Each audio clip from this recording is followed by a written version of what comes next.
Hello students, मैं आप लोगों को क्लास 9th की इतिहास के बारे में बताऊंगा। आज इसकी हम लोग कुछ बेसिक इन्फॉर्मेशन को जानेंगे। उसके बाद हम लोग नेक्स्ट वीडियो से लेसन को कवर अप करना स्टार्ट करेंगे। तो सबसे पहले इतिहास, जिसकी इंग्लिश होती है हिस्ट्री, HISTORY, हिस्ट्री। तो हिस्ट्री शब्द इंग्लिश के हिस्टोरिया वर्ड से लिया गया है। हिस्टोरिया, जिसका अर्थ होता है साक्ष्य के आधार पर प्राप्त घटनाएं या हुई घटनाएं, यानी कि जिसका कोई साक्ष्य हो। तो और इसका अर्थ है यानी कि साक्ष्य के आधार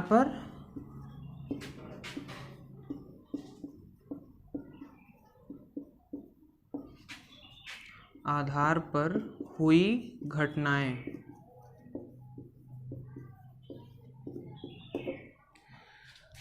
और इसको इतिहास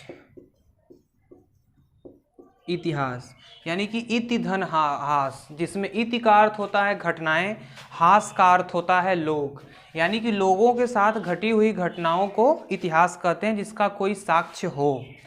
तो ढेर सारे इतिहासकारों ने इतिहास को कई भागों में बांटा, लेकिन एक बहुत बड़े इतिहासकार अल्बर्ट डेकडॉन के अनुसार इतिहास को 3 भागों में बांटा गया है। तो सबसे पहला प्री हिस्ट्री।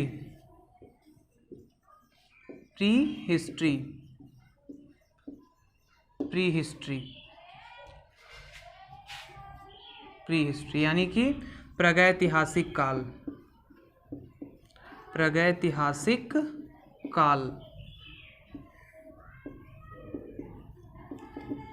प्रागैतिहासिक काल, मानव इस काल में पृथ्वी पर आ चुका है। अब मानव पृथ्वी पर कैसे आया, ये साइंस का विषय है, लेकिन मानव पृथ्वी पर आने के बाद वो कौन कौन से कार्य करता है, वो आग की खोज कब करता है, पहिए की खोज कब करता है, जानवरों को मारकर खाता है, किन हथियारों का प्रयोग करता है, उनको हमें प्रागैतिहासिक काल में उसको बताया जाता है। ये लगभग 20 लाख ईस्वी पूर्व से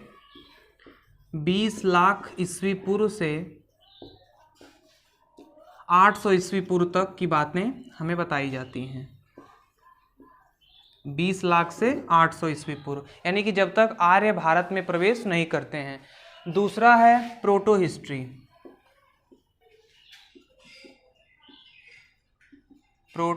हिस्ट्री, यानी कि आद्य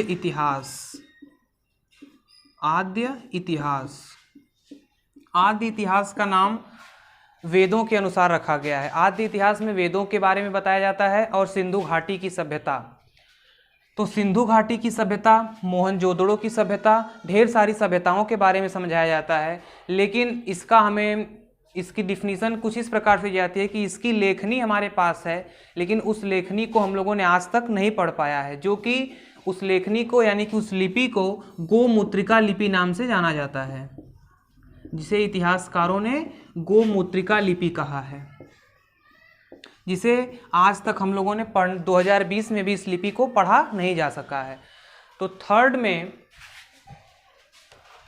हिस्ट्री में हम लोग जो तीसरा इसका प्रकार अल्बर्ट डेकडॉन ने बताया, उसका नाम भी इन्होंने इतिहास ही रख दिया। इतिहास इसलिए रखा कि वो अलग अलग देशों का इतिहास है, जैसे अब बात होगी यहाँ पे भारत के इतिहास की। तो भारत के इतिहास को अंग्रेजों ने लिखा, तो अंग्रेजों ने भी इसको 3 भागों में बांटा। सबसे पहले उन्होंने इसको एनिशिएंट हिस्ट्री यानी कि प्राचीन भारत,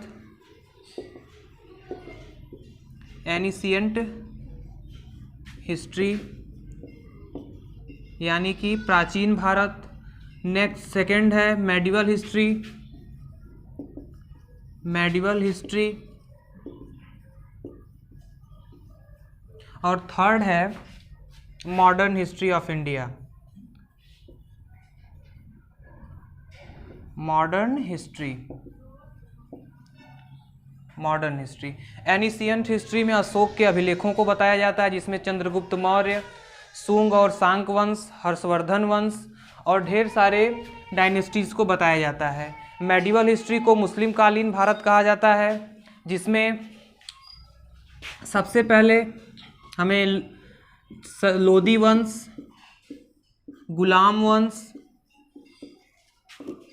और उसी के साथ साथ मुगल डायनेस्टीज को बताया जाता है, जब तक भारत में अंग्रेज प्रवेश नहीं करते हैं। 1707 औरंगजेब की मृत्यु के बाद भारत में अंग्रेज प्रवेश करते हैं, जबकि अंग्रेजों से पहले भी कई विदेशी भारत में आए रहते हैं, जैसे कि 1498 में कालीकट में वास्को डी गामा राजा जमेरियन के दरबार में आया, 1598 में वो दोबारा आया, और 1602 ईस्वी में फ्रांसीसी कंपनियां भी भारत में प्रवेश कर चुकी थी। लेकिन अंग्रेजों ने 1707 से ही मॉडर्न हिस्ट्री को डिस्कस में लाया, क्योंकि वो उन्होंने 1707 में ही भारत में प्रवेश किया था। तो हम अब मॉडर्न हिस्ट्री की बात करेंगे। मॉडर्न हिस्ट्री में हम लोग भारत के में जब अंग्रेज प्रवेश करेंगे, यानी कि मॉडर्न हिस्ट्री 1707 से 1964 तक पढ़ाई जाती है, जबकि अंग्रेज भारत को 1947 में ही छोड़कर चले गए थे। 1964 तक के में इतिहास को इसलिए बताया जाता है मॉडर्न हिस्ट्री में, क्योंकि मॉडर्न हिस्ट्री में सबसे पहले पुर्तगाली भारत में आए और सबसे लास्ट में पुर्तगाली ही भारत को छोड़कर गए हैं। वो 15 दिसंबर 1964 को गोवा के मसूलीपट्टनम से अपनी आग कंपनी को बंद करके वो अपने देश को लौटते हैं, और वहीं से 1964 में मॉडर्न हिस्ट्री को क्लोज कर दिया जाता है। तो ये इतिहास की बेसिक इन्फॉर्मेशन थी। नेक्स्ट वीडियो में हम लोग और भी इसकी कुछ बेसिक्स जानकारियाँ लिख लेंगे, तो आप लोग इसको कॉपी में नोट डाउन कर लीजिएगा। धन्यवाद।